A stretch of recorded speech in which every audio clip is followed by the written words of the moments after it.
formiddag og velkommen til Danmarks Nationale Nyhedsstation. Mit navn er Netop Nielsen. I dag kl. 6.50 lokal tid ramte en tsunami de to græske øer Amorgos og Astypalaia. Vi har en reporter på stedet. Sofie Schulz, hvad har du til os?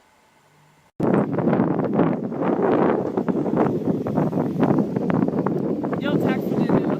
Jeg står her på øen Astypalaia, og som I kan se bag mig, så ramte tsunami for nogle få timer siden. Folk har været hjælpsomme og venlige til at rydde op. Vi har fået lov at snakke med en af de frivillige, som hjælper til.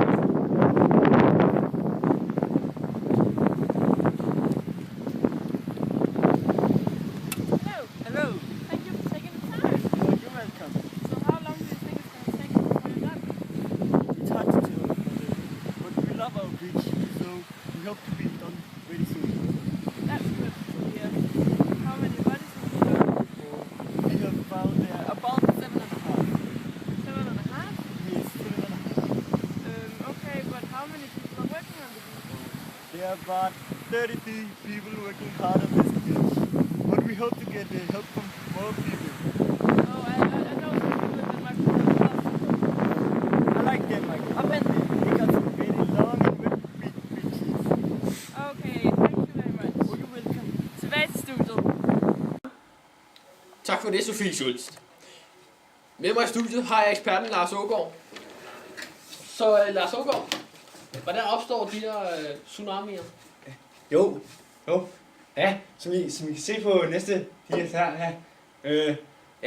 Så opstår en tsunami. Det opstår, når der er to kontinentalplader, der støder mod hinanden, og så gnider de lidt op eller ned. Og så kommer der en trykbølge, som så vil danne en stor bølge. Ja. Okay, men de her kontinentalplader, hvad er de for nogle?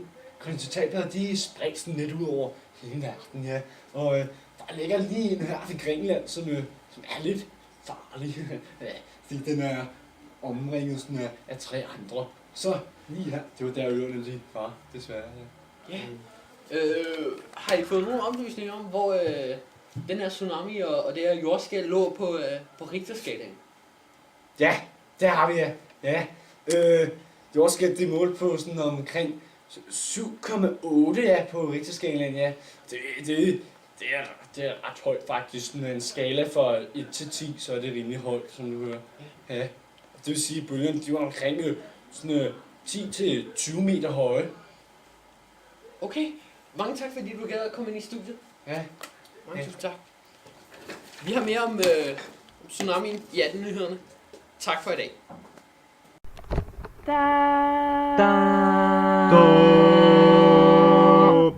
DNNS bringer nyhederne til dig.